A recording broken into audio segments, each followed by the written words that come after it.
public prend part à cet échantillonnage. Donc, il a été initié en Australie, c'est on trouve le plus d'échantillonnage. Mais on a un Reef Life Survey qui vient de débuter en Europe et qui vient compléter les observations déjà. Donc, pour vous donner un petit peu question chiffrée, hein, ce que vous avez là. Actuellement, c'est 34 000 relevés, pardon. Il y a plus de 20 années d'études. Et voilà, littéralement, on a 850 relevés qui ont été effectués. Et l'idée, donc, moi, mon objectif, ça a été de prédire l'abondance des poissons en Méditerranée en utilisant ces suivis de poissons en plongée. Donc, pour ça, j'ai sélectionné 5 sites qui ont été couverts par ce suivi. Donc, on en a un à Banyuls, un au Cap Corse, à Monte Cristo, à Jamutri, 2 îles italiennes et à Bonifacio. Et dans ce comptage en plongée, on a retrouvé 26 espèces de poissons, de petits poissons rouges.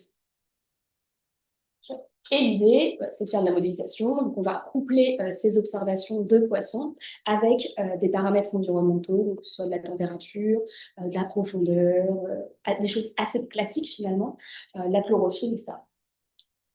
Pour estimer finalement l'abondance de nos poissons dans les endroits où on n'aura pas effectué cet échantillonnage en plongée. Mais malheureusement, les modèles actuels qui utilisent ce genre de données seules sont pas, peuvent être encore améliorés. Disons que ça reste assez compliqué de prédire l'abondance des poissons seulement avec les variables environnementales. Et ça s'explique très bien, hein, tout simplement parce que, comme toute méthode, on a des contraintes qui vont être rencontrées. Il y en a 5 principales. Donc, premièrement, faire de la plongée quand on est dans ce cadre là avec une visibilité à 50 mètres, c'est vraiment chouette pour compter les poissons. Lorsqu'on fait un saltan, là on distingue quand même des poissons d'ailleurs, c'est un peu plus compliqué. Donc malheureusement, faire des sorties, c'est pas tout le temps réalisable. Donc on ne peut pas toujours avoir une couverture spatio-temporelle égale au cours de l'année. Ensuite, tout simplement, on a des espèces qu'on ne va pas observer par le plongeur, soit parce qu'elles vont être cachées. Donc là, vous avez un petit poisson dans une anfractuosité, vous avez un poisson plat qui est caché dans le sable, ou bien des espèces qui vont plutôt fuir les plongeurs, ou qui vont se retrouver dans le grand bleu, un peu plus au loin, et qu'on va moins bien caractériser. Donc il y a des espèces tout simplement qu'on va rater avec les suivis en plongée. Enfin, bien qu'on ne soit pas sur les mêmes échelles que les campagnes scientifiques type Pelmet-Pellias ou type Evoé, ça va faire quand même un coût logistique, un coût et une logistique qui important lorsqu'on va faire ce genre de campagne, notamment en termes de permis. On ne peut pas plonger partout, il y a des aires marines protégées en fonction des différents pays qui vont être plus ou moins faciles d'accès. Donc ça demande quand même une certaine logistique. Et puisqu'on va être sur un suivi qui est réalisé par des plongeurs, c'est logique, on va avoir une faible couverture spatiale sur un site donné. Donc on est sur des transects qui font plus d'une dizaine de mètres, sur une bande de moins de 5 mètres. On n'a pas une très grande couverture spatiale. Par contre, on peut observer des comportements assez sympas, donc à des échelles très petites. Là, vous avez par exemple un poisson qui est en train de couver, préparer son nid pour les petits. Et enfin, je pense que la dernière contrainte, vous pouvez peut-être la deviner ici. Donc là, vous avez un banc de poissons. Est-ce que quelqu'un voit un poisson qui ne devrait pas être au bon endroit? Ou en tout cas, qui se confond avec les autres poissons? Il y en a qui savent la réponse, je sais, d'autres pas. Est-ce que à froid comme ça, vous trouvez ou pas?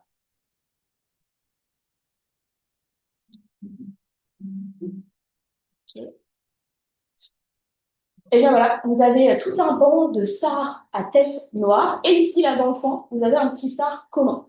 Donc, la dernière contrainte qu'on va rencontrer, en fait, finalement, avec les suivis en plongée, c'est qu'on va avoir une observation à tenter et ça va être très difficile de revenir sur les données après. Une fois que le plongeur est sorti de l'eau, il a son relevé de poisson, mais finalement, on ne pourra pas revenir sur les données si jamais on en doute quelque part. Ça peut être un petit peu embêtant. Donc, l'idée, ce que je vous propose aujourd'hui, c'est de compléter les suivis en plongée par des suivis en ADN environnemental qui permettraient de mieux estimer l'abondance des poissons dans ces zones très côtières. Donc, c'est ce qu'on a fait ici. Donc, sur les 5 sites que je vous ai présentés auparavant, en complément, on a fait simultanément des relevés d'ADN environnemental en surface. Et donc, on a détecté cette fois-ci 54 espèces. Donc, plus du double de ce qui a pu être vu en plongée. Et l'idée, c'est vraiment de pouvoir aider notre modélisation par ces relevés d'ADN environnemental. Ce qu'il faut bien comprendre, c'est que les espèces qu'on a détectées en ADN environnemental, c'est pas celles dont on va vouloir prédire l'abondance. C'est vraiment des espèces dont la présence va nous aider à améliorer la prédiction. Et ça se comprend très bien. Je vous ai mis deux exemples ici. Donc là, vous avez la murène commune et une torpille marbrée ici. Donc, c'est des espèces qui n'ont pas été observées par les plongeurs, mais qui ont été détectées par l'ADN environnemental. Et on sait que ce sont des espèces qui ont un rôle structurant pour la communauté. Donc, bien qu'elles n'aient pas été observées, on sait qu'elles étaient là et elles vont impacter finalement l'abondance des autres poissons.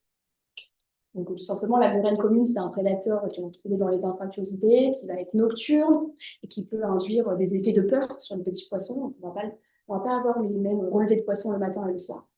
Et la torpille marbrée, c'est une espèce qui va remuer beaucoup le sol, qui va remettre en suspension de la matière et qui va pouvoir attirer des poissons qui vont se nourrir de cette manière. Donc, leur présence est vraiment très importante. Et ce que j'ai fait, donc là aussi vous avez un résumé, on n'entre pas directement la présence des espèces dans le modèle, on va entrer des axes de PCOA. Donc on va faire ici, c'est une analyse qui va nous permettre de résumer, les communautés qu'on va avoir détectées en ADN environnemental à travers seulement des coordonnées ici. Donc, tout simplement, on a toutes nos espèces qu'on va retrouver ici en colonne détectées par l'ADN environnemental. En ligne, vous allez avoir tous les sites. On va faire notre PCOA et chaque point va représenter un site. Ça, c'est le schéma. Là, c'est la réalité. Donc, vous avez des sites à Monte Cristo, à Géométrie, à Bonifacio. Et ces sites vont être différenciés par la composition spécifique en ADN environnemental. Donc, par exemple, les sites qui vont se retrouver plutôt dans ce cadran ont été caractérisés par la détection de ce petit poisson euh, qui finalement va se retrouver dans les concombres de mer. Et ça, c'est vraiment très particulier, c'était des écosystèmes particuliers. Tandis que si on prend voilà, le centre Clabrac, on sait que ce pas les mêmes écosystèmes. Et de la même façon, l'anelabéo, c'est à prendre plutôt un herbivore, donc on va retrouver les mêmes communautés autour de lui.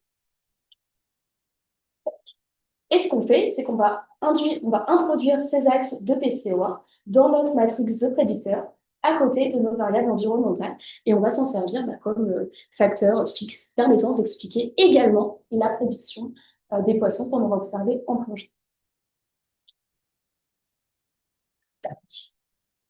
Donc, on revient à cette étape-ci. Et dans un premier temps, on va essayer de savoir si notre estimation de l'abondance elle est correcte. Donc, on va regarder au niveau des sites pour lesquels on a déjà fait nos échantillonnages si on est raccord, si on retrouve la même chose que ce qu'on a observé sur le terrain, en fournissant ce contexte écologique supplémentaire.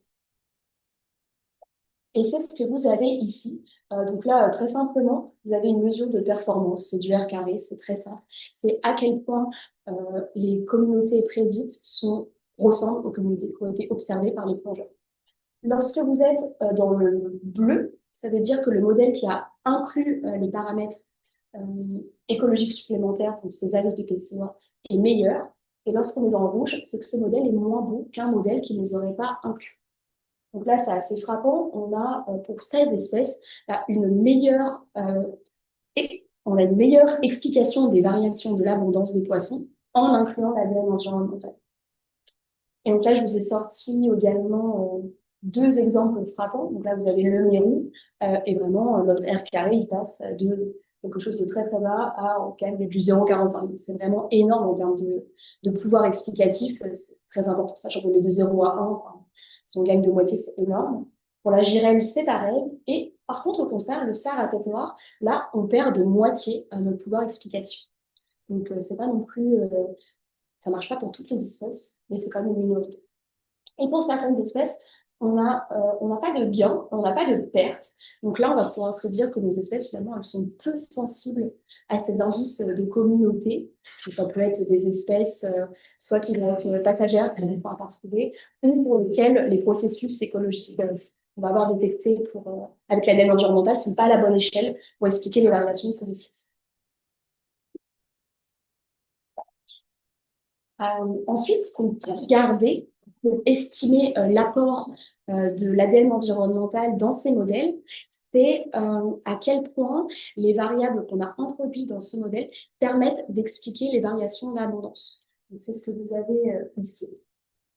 Du haut vers le bas, vous avez les paramètres qui sont les plus importants pour expliquer les variations d'abondance. Donc, naturellement, ici, on va retrouver la température. Donc, ça, c'est assez logique. La température, c'est vraiment très structurant pour expliquer les variations d'abondance des poissons.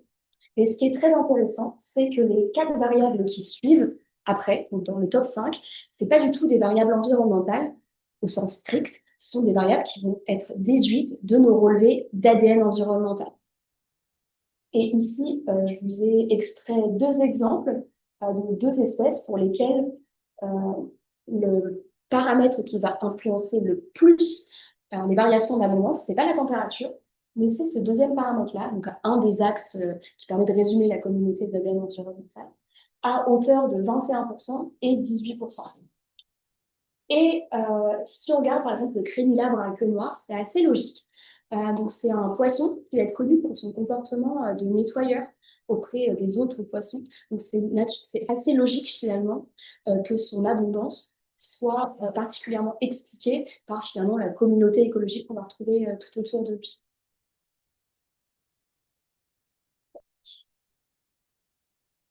Donc finalement, on est content. Avec l'ADN environnemental, on a une meilleure estimation de l'abondance des poissons là où on a effectué nos prélèvements. Donc, notre modèle est validé en tout cas en ce sens. On est capable d'expliquer pourquoi on a retrouvé des poissons à cet endroit-là. La deuxième étape, ça va être de regarder est-ce qu'on peut utiliser ce modèle pour prédire l'abondance des poissons là où on n'aura pas effectué de suivi en plongée. Donc vraiment de partir uniquement de nos relevés d'ADN environnemental et de nos paramètres environnementaux. Parce que finalement, si on n'a que nos quatre sites de plongée, quatre sites de plongée, ensemble, qui ont été réalisés. Lorsqu'on prend l'ADN environnemental, on n'a plus de 400 sites qui ont été échantillonnés. Donc finalement, on pourrait avoir une couverture spatiale qui serait bien plus grande. Et on veut voir si c'est possible de le faire. Donc pour ça, il y a une étape de modélisation avec la validation croisée, vraiment pour savoir si notre modèle il est capable de prédire les abondances à des endroits où on ne lui aurait pas fourni d'entraînement. Et on va regarder à quel point il est proche des abondances qu'il aurait dû trouver ou non à ces endroits. Et donc voilà, donc ici vous avez les sites qu'on a choisis en plus en détail. Donc, avec nos sites d'entraînement à Lanús, au Cap Corse, à Monte Cristo, à Janutri et à Bonifacio. Donc, vous voyez ce que je parlais hier de tout à l'heure de petits fonds. Là, on est vraiment sur des toutes petites échelles collées à la côte. Là, on est sur une échelle de 800 mètres. Donc, c'est vraiment très, très petit. Et donc, on a finalement 24 sites avec simultanément nos données d'ADN environnementales et nos comptages en plongée. 73 sites avec uniquement les données d'ADN environnementales et on veut regarder à quel point on est bon pour prédire ces données. Il s'avère que c'est plus compliqué de faire du prédictif et ça, c'est déjà le cas.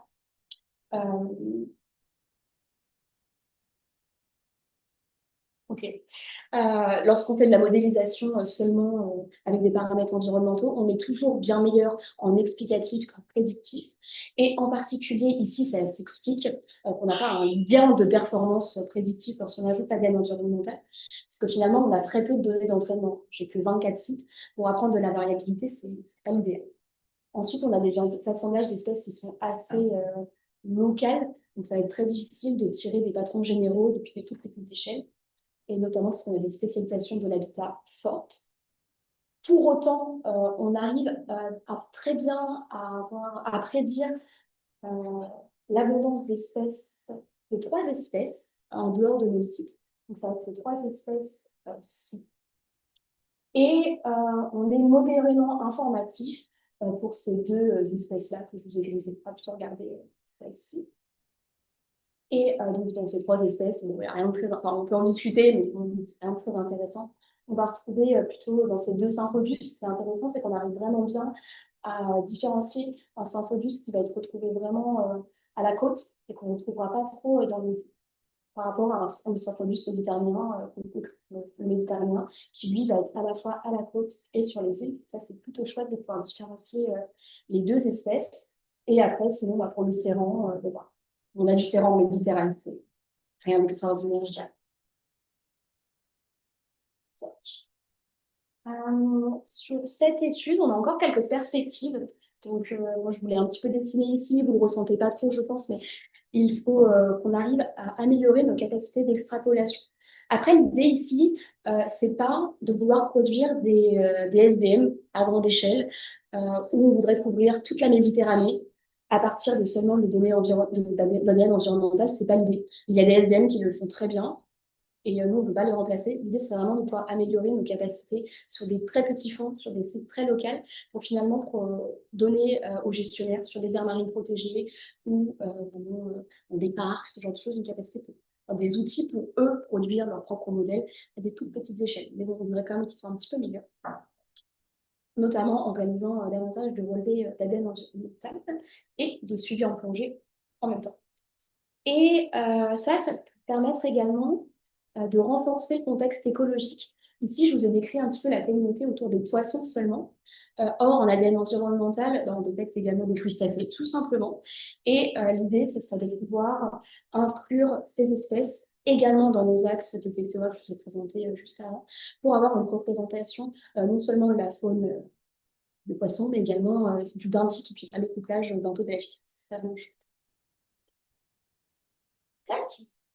Et voilà. Et donc, l'idée, c'est vraiment de pouvoir d'intégrer finalement l'ADN environnemental dans le suivi et la gestion à long terme d'écosystèmes côtiers, très côtiers, petits fonds, et pour aller plus loin sur toutes ces informations dans le papier. Mais nous, ce qui nous intéresse en particulier, enfin, ce que je trouve sympa dans cette étude, c'est que c'est une étude qui a été réalisée en collaboration entre donc, laboratoires français, espagnols, italiens et des collaborateurs qui sont également en Australie. Et ça a permis, et ça permettra finalement, on s'est mis d'accord finalement sur une méthode qui permettrait d'évaluer l'impact du marin qu'on se trouve à Monte Cristo en Italie ou à Bagnols-sur-Mer en France, et d'avoir une méthode vraiment raccord et de la proposer également à des gestionnaires de la même façon à travers les différents pays. Et pour ça, il y a également toute une communication qui va être faite autour de cet article-là, qui va être en français, en anglais, en espagnol, en italien. Et je trouve ça important de souligner pour que finalement ces modèles ne soient pas juste des modèles, mais qu'ils soient transmis auprès du grand public, que ça devienne des actions concrètes. Voilà, et j'en ai fini. Et je vous remercie de votre attention.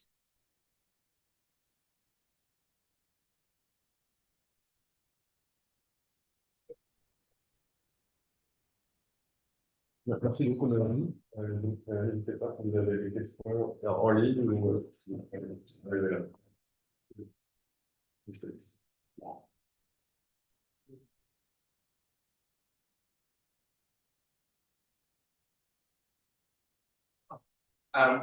Sorry, my questions are in English rather than French. Did you compare with any other abundance estimation methods? So, like Greek Life Surveys, so there's quite a few other methods of, like, for example, based on underwater video systems or other, other abundance methods like trawling or something like that, fishing in the local area. Did you compare your abundance measures? We only use the real-time survey data because first it was insensitive, and also the one that we are involved in, that's very easy and also US. And we don't have any kind of data with English Italians. It's not organized.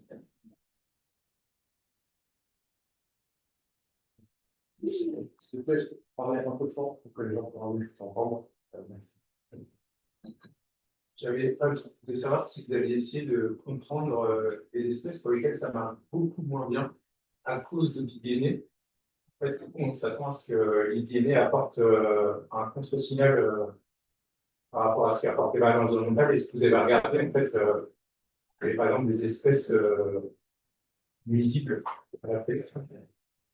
On n'est pas capable de dire quelle espèce particulièrement est nuisible pour la prédiction des autres espèces, puisqu'on raisonne en max de PCOA, donc on perd finalement l'information, le lien entre espèces et prédiction. Du coup, on va regarder plutôt pour les espèces qui ont mal répondu, pourquoi elles ont mal répondu, et on essaie d'émettre des hypothèses. Comme pense qu'il y a certaines espèces dont les processus pour lesquels elles vont se trouver sur le site quand le plongeur est là sont à une échelle différente de ce qu'on va détecter par l'ADN environnemental. Donc, on pense peut-être qu'il faudrait un rapprochement vraiment entre le suivi du plongeur et celui de l'ADN environnemental qui soit plus proche, par une échelle de 3 jours. Peut-être qu'il y a un petit décalage qui est trop loin pour ces espèces-ci, notamment si ce sont des espèces qui sont un peu moins inféodéocytes et qui vont bouger un petit peu plus et pour lesquelles la présence d'autres espèces finalement va être un peu moins importante que d'autres paramètres environnementaux type production locale de chlorophylle d'un coup avec apport de petits pélagiques et que d'un coup il se passe quelque chose, mais pour lequel on a des environnemental, il y aurait peut-être un décalage. Mais on ne sait pas exactement.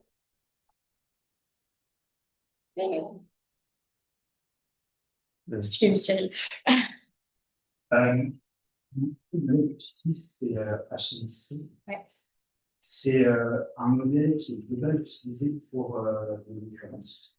Et avec l'ADN, tu obtiens ces matrices de co-occurrence. Et toi, tu veux prédire de l'abondance. Et du coup, en fait, tu utilises deux types de métriques qui sont différentes. Et on sait que la co-occurrence ne répond pas de la même manière à l'abondance. Une espèce peut toujours être présente alors qu'une abondance diminue. Et du coup, est-ce que tu n'as pas, en fait, un mismatch qui fait que ça crée du bruit qui n'est pas forcément utile pour le modèle? C'est pour ça qu'en prédiction, on voit qu'on est moins bon quand on ajoute ADN que quand on ne met pas, que quand on considère que les variables environnementales. Alors, pour reprendre la structure du modèle, donc on a vraiment nos espèces qui vont être pour la partie en prédictif, pour les prédicteurs en tout cas. Dans nos prédicteurs, on a nos variables environnementales et les espèces détectées par l'ADN environnemental, mais c'est pas une matrice d'occurrence du tout. C'est des axes de PCOA qui sont construits sur les nombres de rides de ces espèces-ci. Donc, on est là sur de l'occurrence, c'est notamment pour ça qu'on a choisi de construire ces axes sur des nombres de rides et non seulement sur l'occurrence, parce que ça va nous permettre justement de pas avoir ce problème-là d'avoir l'occurrence versus de l'abondance. Et sachant qu'on n'est pas sur du 1-1, il y a des espèces qui vont être détectées par l'ADN environnemental qui ne sont pas détectées par les plongeurs en plongée. Et inversement, il y a des espèces que les plongeurs vont voir qui ne sont pas détectées par l'ADN environnemental. Donc, on n'a pas du tout de lien 1-1 entre notre prédicteur, qui va être l'ADN environnemental, et notre variable prédite, qui va être l'abondance de nos espèces. Du coup, là, à ce niveau-là, il n'y a pas de lien ou de contre-lien qui pourrait se faire. Et du coup, juste, je ne connais rien, est-ce qu'il y a une relation entre le nombre de risques et l'abondance? Alors, c'est justement ce qui, actuellement, on n'est pas capable de faire. En fait. Très classiquement, lorsqu'on parle d'ADN environnemental, actuellement, les gens cherchent à faire des relations fortes entre le nombre de riz, le nombre de copies, ce que vous voulez, et l'abondance des espèces. Mais à l'heure actuelle, on n'est pas en capacité de le faire, notamment parce que ça va être, le nombre de riz va être impacté par des contraintes biotiques liées aux espèces. Ok. Par les contraintes biotiques qui sont inféodées aux espèces. Donc, par exemple, il y a des espèces qui produisent plus de mucus. Il y a des espèces qui produisent plus d'œufs lorsqu'elles sont en production. Donc, on n'est pas capable de faire un lien direct. Et ensuite, il y a des contraintes qui vont être liées au milieu de l'ADN environnemental en mer. Il se dégrade avec le sel, le soleil, ce que vous voulez. Et donc, finalement, c'est très difficile à l'heure actuelle, en milieu marin, de faire un lien direct entre l'ADN environnemental et l'abondance. C'est pour ça qu'on propose ici, non pas de remplacer les modèles qui existent, mais finalement d'apporter un complément au SDN qui existe actuellement. Ouais, bon. Pour compléter ça, à vrai dire, ça commence à se faire, hein, mais ça passe pas par le méthode coding, ça passe par l'ordre PCR ou l'analyse PCR pour pouvoir quantifier. Mais ça s'est fait une en milieu marin, hein. Il y a des articles de Selton et autres sur le plastique, par exemple. Ils arrivent à démontrer et à quantifier, en comparant avec des données acoustiques, ils arrivent à avoir des abondances de données. Moi, j'ai une question par rapport à ta PCOA. J'ai vu que sur les deux premiers actes, là, on avait 5% de variance, donc vous avez dû prendre pas mal d'actes, j'imagine, pour, t'en as pris combien et t'as fait comment ton critère de choix pour construire ton modèle? Parce que, pour revenir sur la question de Seth, je me demandais si le fait que tu ne fais pas bien certaines espèces, peut-être que ça revient du fait que tu n'as pas les axes pour pouvoir les prédire, qui sont sur les axes de 5, 6, 7, 8. Ouais. Là, ce qui était intéressant dans cette partie-là, c'est que finalement, les premiers axes de PCEA, donc qui résument enfin, qui a le plus les données ADN environnementales, ne sont pas les axes qui expliquent ensuite le plus de variations dans l'abondance des poissons. Et ça, on va l'expliquer parce que finalement, les premiers axes de PCEA, ça va pas seulement être entre guillemets du biotype, de la communauté, ça va aussi capturer peut-être des gradients côte large ou de, de différents types de substrats, ce genre de choses qu'on va retrouver finalement dans les premiers gradients assez facilement. Dans les premiers axes de PCOA, c'est facile. Tandis que lorsqu'on s'écarte, on va aller chercher de l'axe 6, de l'axe 7, où on est finalement peu, dans ce qui explique le moins de variance dans l'ADN environnemental, bah finalement, c'est des choses que le modèle, lui, qui a déjà ces données d'environnement, il n'a pas. Et c'est là qu'on a pu voir, par exemple, des espèces de la murène, de la torpille, ou ce petit poisson, là, le Carapucacus, qui, finalement, lorsqu'on prend l'ensemble, on se rend pas compte que c'est une utilité, mais c'est lorsqu'on il permet de différencier ces axes-là qui apportent finalement peut-être davantage d'informations biotiques. Et pour ce qui est du choix des axes, j'ai un peu tout testé finalement. Il y a plein de modèles qui ont été faits avec plein d'axes différents et on avait sélectionné in fine le modèle qui permettait d'expliquer le mieux nos variations d'avance. Il me semble qu'il y avait une question à 7. Est-ce qu'elle est toujours là? Oui, merci Noémie pour ta présentation. Mais je crois que tu as répondu à ma question. C'était un peu le lien entre l'abondance par plongée et l'abondance en ADNE. Mais est-ce que tu peux redire du coup, pour faire tes modèles en abondance, c'est quoi que tu utilises comme métrique de l'ADNE? Alors du coup, on a pour chaque site le nombre de copies qu'on a pour chaque espèce. Ok. Ensuite, il y a une petite transformation de Hellinger qui est réalisée pour compenser le fait qu'on va pas avoir la même profondeur de séquençage et qu'on va également pas avoir les mêmes contraintes, enfin, le même volume filtré, parce que vous voulez entre les sites. Donc, ça permet d'homogénéiser également entre les sites. Et à l'intérieur des sites, ça permet aussi également de un peu normaliser le fait il y a des espèces qui vont produire beaucoup de copies et d'autres pas trop. Enfin, bon, voilà, normaliser un petit peu tout ça. On fait une matrice de distance pour faire une PCOA dessus et ensuite, vraiment, j'utilise les axes de PCOA en tant que prédicteur. Et est-ce que tu as essayé de faire le même exercice en utilisant enfin, l'ADNE, mais comme avec des occurrences? Alors justement, alors, on nous l'a proposé et j'ai essayé. Et c'est là qu'on va retrouver notre problème où l'occurrence seule, finalement, on va plus avoir de correction sur cette profondeur de séquençage. On va plus avoir la correction sur l'influence des espèces qui vont avoir beaucoup de copies sur les autres, et, etc., etc. Et donc finalement, on est moins bon parce qu'on n'a pas cette correction qui est effectuée. Ok. On a essayé également, c'est non pas de travailler avec les identifications à l'espèce, mais on a essayé de travailler avec les ASV, donc c'est avant identification à l'espèce lorsqu'on n'a pas les banques de référence. Et ça fonctionne aussi, notamment parce que nous, on a de la chance, on a une très bonne banque de référence en Méditerranée, mais c'est pas le cas partout dans le monde. Et ça fonctionne aussi, seulement c'est un peu moins marqué du fait qu'on ne soit pas à l'espèce. Mais c'est possible aussi de le faire comme ça. Ok, merci beaucoup. Très bien. Il y a une deuxième question en ligne de Sarah Gemal. Est-ce que tu veux poser ta question, Sarah? Ou est-ce que je la... Oui, bah, enfin, vous avez déjà partiellement répondu, mais enfin, moi, c'était vraiment par rapport au biais lié à la méthode de détection de l'ADN, peut-être par rapport au seuil de détection, l'aspect quantitatif, mais on en a un peu parlé avec les copies. Est-ce que c'est quelque chose que vous évaluez ou que vous prenez en compte? Je dirais que c'est plutôt en amont sur le traitement des données d'ADN. Moi, j'ai été très, disons, restrictive sur la question, que ce soit sur le nombre de réplicas, le nombre de copies, etc. Enfin, pour qu'on soit vraiment conservateur, qu'on soit sûr que ce qui a été détecté ait été détecté. Et après, ce qui est fait, c'est les corrections oui, sur le nombre de copies détectées. Donc, il y a un peu des deux qui est fait. Ok, merci. Euh, alors, je pense que c'était lui, mais tu n'es pas rentré beaucoup dans le détail du modèle en lui-même, comment est-ce qu'on passe des variables à une position. Ouais. J'imagine que les relations entre les covariables et le tu veux, elle n'est pas tout le temps linéaire. Ton modèle pense en compte. Ouais, c'est possible. Donc là, oui, ça, je ne vous ai pas du tout rentré dans le modèle parce que c'est pas ce qui me paraissait être le message le plus important. Mais donc là, c'est un JSDM, hein, donc qui est dans le framework HLSC. Et donc, dans la formule qu'on utilise, on peut mettre des polynômes, par exemple, pour la température. Alors, 2 degrés 2, ça fonctionne bien, je pense, sur des cloches. Et il y a d'autres relations qui peuvent être mises dedans.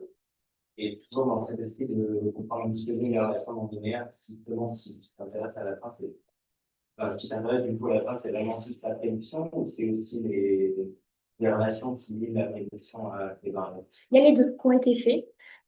Et là, je ne vais pas montrer, mais on a à chaque fois nos cloches pour chaque prédicteur. Donc, on a certaines espèces, notamment le petit poisson que je vous ai montré, là, qui nettoie les autres poissons, pour lequel, lui, là, nécessairement, il y a une réponse positive qui est forte pour la PCO7. On a d'autres espèces qui vont répondre positivement à la température. D'autres, ça va être l'inverse, négativement. Et donc là, ça peut poser des questions, peut-être notamment en Méditerranée, des questions de changement climatique. On va peut-être être sur des limites de range de température, parce qu'avec nos cloches, on peut regarder. Ça, c'est des choses que j'avais fait en thèse. Mais c'est vrai, j'en ai pas parlé davantage ici. Mais c'est possible de regarder. Le substrat également, parce que là, je vous ai présenté des variables environnementales continues. Et dedans, moi aussi, j'ai de l'habitat, donc on va savoir si on est plutôt sur du sable, sur de la posidonie. Et là, ce qui ressort vraiment bien, c'est attendu, c'est normal, c'est qu'on a des espèces qu'on trouve là où il y a de la posidonie, et c'est logique. La saupe se retrouve là où on a de la posidonie, c'est assez logique. Donc ça nous a aussi conforté dans nos résultats. Et l'extension de ma question, c'était pour si ce qui t'intéresse, c'est surtout la prédiction. Est-ce que tester des modèles de machine learning où je ne comprends pas tout ce qui se passe à l'intérieur, mais où on peut potentiellement sélectionner des colonnes intéressantes, ça permettrait pas de régler le problème d'intégrer encore plus de composantes principales de ta PCOA avec un modèle qui les sélectionne automatiquement et qui derrière peut détecter pour un rattachement une PCOA sur l'axe de Je pense que alors, je fais d'autres modèles de machine learning que je pourrais vous présenter un autre jour, il n'y a pas de problème. Mais je pense que dans ce contexte-ci, c'est pas le plus adapté parce qu'on veut proposer des outils à des gestionnaires. Et je pense que c'est important de pouvoir leur fournir un détail de ce qui s'y passe. Et là, c'est à l'heure actuelle, peut-être dans 10 ans, ça sera plus palpable pour tout le monde, mais à l'heure actuelle, ça ne l'est pas. Et je pense que ce type de modèle, à l'heure actuelle, ça passe mieux pour eux, ce qu'on pourra avoir plus tard. Notamment si on veut, par exemple, dire que, pas notamment pour dire, la posidonie, c'est important. Alors, on peut leur montrer par A plus B que, oui, la posidonie, c'est important, c'est plus simple en termes de compréhension actuellement. Ce sera peut-être plus le cas dans 10 ans, 20 ans, quand tout le monde sera bien au point avec l'IA, mais actuellement, c'est pas encore le plus. Il y a une question de Juliette en ligne. Hello, merci Noémie pour ta présentation, c'était top. J'avais une question, j'étais pas bien sûre d'avoir compris si les données de plongée que tu utilises, c'est les plongées de Reef Life Survey, donc participatif, ou c'est des comptages de plongeurs professionnels, entre guillemets? Là, le Reef Life Survey Méditerranée, alors s'il y en a qui est dans la salle, si je me trompe, ils m'arrêtent, mais là, c'est les nôtres, c'est ceux qui ont été réalisés par les plongeurs scientifiques sur les sites que là j'ai utilisés. Donc, c'est nos plongeurs à nous qui ont fait les relevés des poissons. En tout cas, pour cette étude-là. Ok, donc il n'y a pas le côté participatif parce que les données sont pas encore disponibles, ou est-ce que c'était vraiment pas du tout lié à cette étude? Parce que tu as présenté ça au tout début, donc c'était pas... Non, c'est que vraiment, entre guillemets, c'était les données de nos collaborations qu'on avait établies, que c'était le plus simple à traiter et pour lesquels surtout on avait l'ADN environnemental avec en fait. Ou pour lesquels on avait fait exprès d'avoir un plan d'échantillonnage dans lequel on synchronisait nos relevés en plongée et nos relevés d'ADN environnemental, alors que le RLS, c'est que la plongée.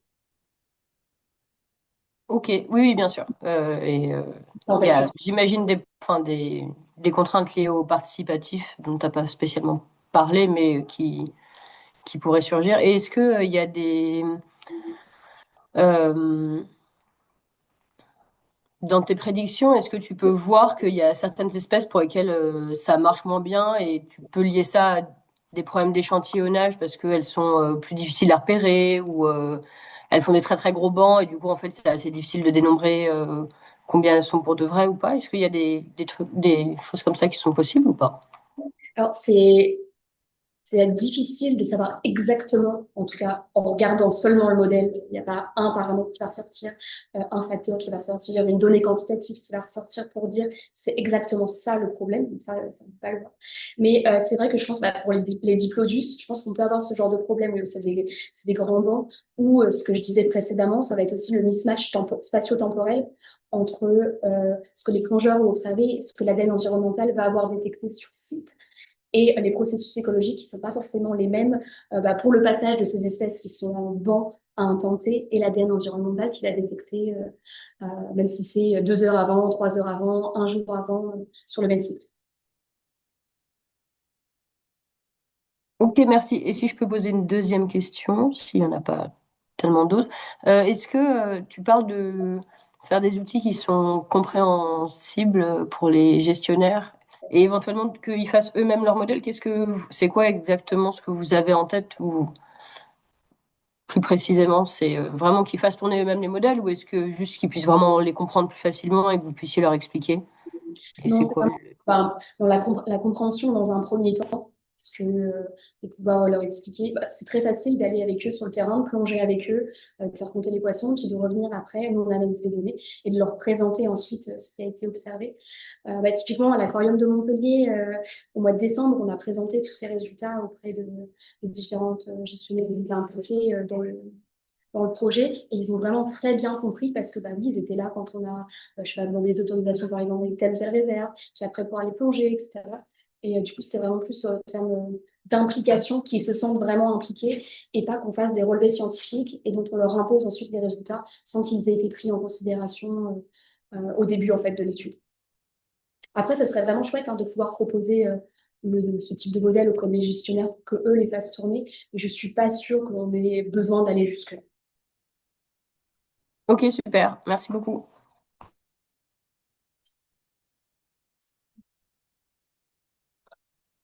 Question? En ligne. Ben, merci beaucoup, Noémie. De rien.